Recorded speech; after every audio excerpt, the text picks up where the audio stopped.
U.S. President-elect Donald Trump has said it was a great honor to meet President Barack Obama for transition talks at the White House.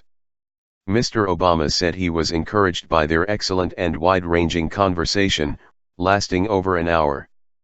During the election campaign, Mr. Trump vowed to dismantle Mr. Obama's legacy, and he has previously questioned his U.S. citizenship.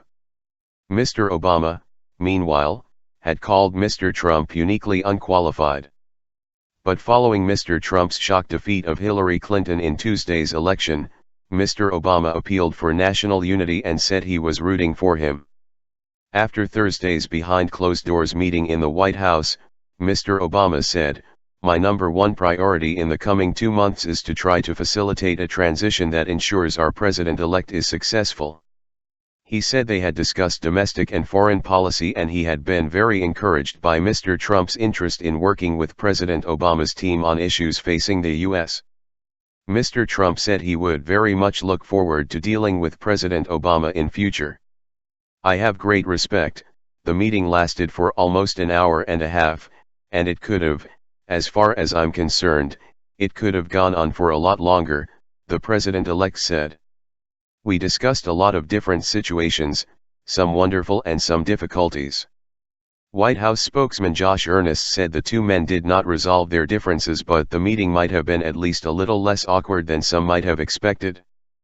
President Obama came away from the meeting with renewed confidence in the commitment of the president-elect to engage in an effective, smooth transition, he said.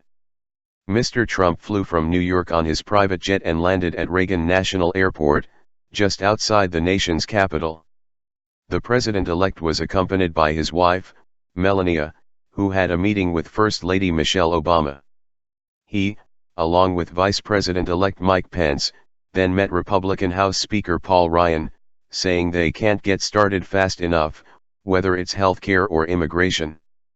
Mr. Ryan described it as a fantastic, productive meeting. President Obama congratulated his successor in a phone call in the early hours of Wednesday.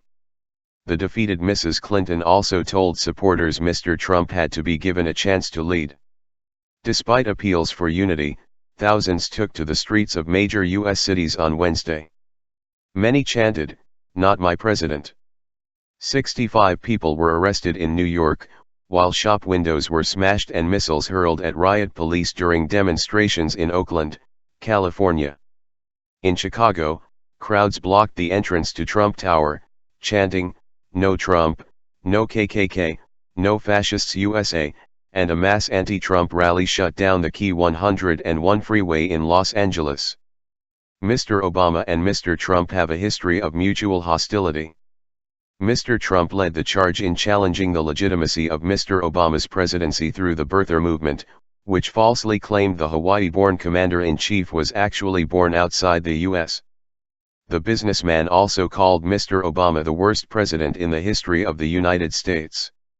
For his part, the president famously skewered Mr. Trump in person at the 2011 White House Correspondents Association dinner, which some have suggested may have spurred the New York billionaire to seek revenge. With the Republicans now holding a majority in both chambers of the U.S. Congress, Mr. Trump can more easily target key Obama initiatives such as his health care reforms. Mr. Trump is already setting up bilaterals ahead of his January inauguration as the nation's 45th U.S. president. The office of British Prime Minister Theresa May said on Thursday that the president-elect had invited her in a phone call to visit him as soon as possible. Ms. May's office said in a statement that Mr. Trump had praised the transatlantic special relationship while discussing his close and personal connections with the UK.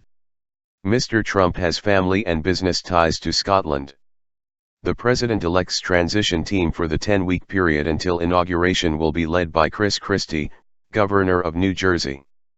Mr. Trump, who has never held elected office, has said his immediate priorities will be restoring the country's infrastructure and doubling its economic growth. As president-elect, he is entitled to get the same daily intelligence briefing as President Obama, which includes information on covert U.S. operations and other data gathered by America's 17 intelligence agencies. Mr. Trump's team is understood to be focused on quickly filling key national security posts. It is not yet clear who will sit his cabinet or fill senior posts in his administration, such as Chief of Staff, but several figures in his inner circle have been mentioned.